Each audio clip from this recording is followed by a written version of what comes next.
Hello and welcome back to our 6th episode on how to get up earlier in the morning. If you're new to our channel, please make sure to hit the like button and subscribe, and also turn on the bell so you don't miss any future videos. So, let's start with the video. The alarm goes off, you roll over to turn it off, and even though you know you have to get up, you close your eyes and go back to sleep. There's no harder habit to develop than getting up early, but the results are worth it. Getting up earlier in the morning has great benefits for your body. That's pretty obvious, but it's one thing to say it and another to put it into practice. That's why today we're bringing you a series of tips to help you develop this healthy habit and completely change your routine. Stick around to the end so you can benefit from all the information. 1. Change the sound of your alarm. Gone are the days of alarms with relaxing sounds or classical music. Now you can program alarms with all kinds of songs and intense rhythms that will force you to get out of bed with their intensity. Set the ringtone to an energetic song that will break the peaceful atmosphere and prevent you from getting a good night's sleep. 2. Keep the alarm clock away from you. Has it ever happened to you that you turned off the alarm without noticing? This is the main problem for those who have trouble getting up early.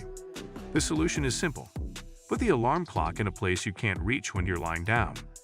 This way, you won't be able to turn it off and go back to sleep. You'll have to get up to stop the noise. 3. Change the alarm app on your phone.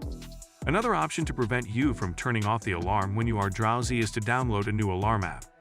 Currently, there are apps that require you to solve a puzzle to turn off the alarm.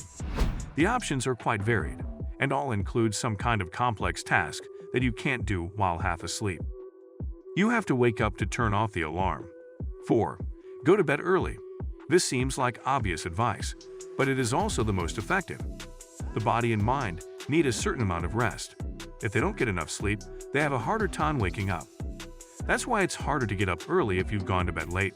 So the best way to ease the habit of getting up early is to go to bed early. This is the most natural way to develop this habit without disturbing the body's rest cycle. 5. Limiting caffeine intake. The main cause of night owls is stimulant beverages. Anything that contains caffeine can disrupt our body's natural sleep cycle, especially if we consume it after 6 p.m. This is not limited to just coffee, but any other beverage that contains it, such as soft and energy drinks. If you do not want to stay up late, avoid these products at all costs. 6. Light dinner. Sleep is a biological process during which your body recovers, both physically and mentally. But this process can be interrupted by other biological factors, such as the need to go to the bathroom. To avoid waking up in the middle of the night, don't drink fluids after a certain time and go to the bathroom before bedtime. It is also important not to eat a large dinner, as digestion can cause insomnia and disrupt your sleep cycle. It's worth developing the habit of getting up earlier in the morning. Not only will you gain health benefits, but you'll also gain time to make your day run more smoothly. Of course, you need to have a good morning routine, and in our next video, we'll show you how to organize it. If you like this video, don't forget to subscribe to the channel and turn on notifications so you don't miss any new videos. See you next time.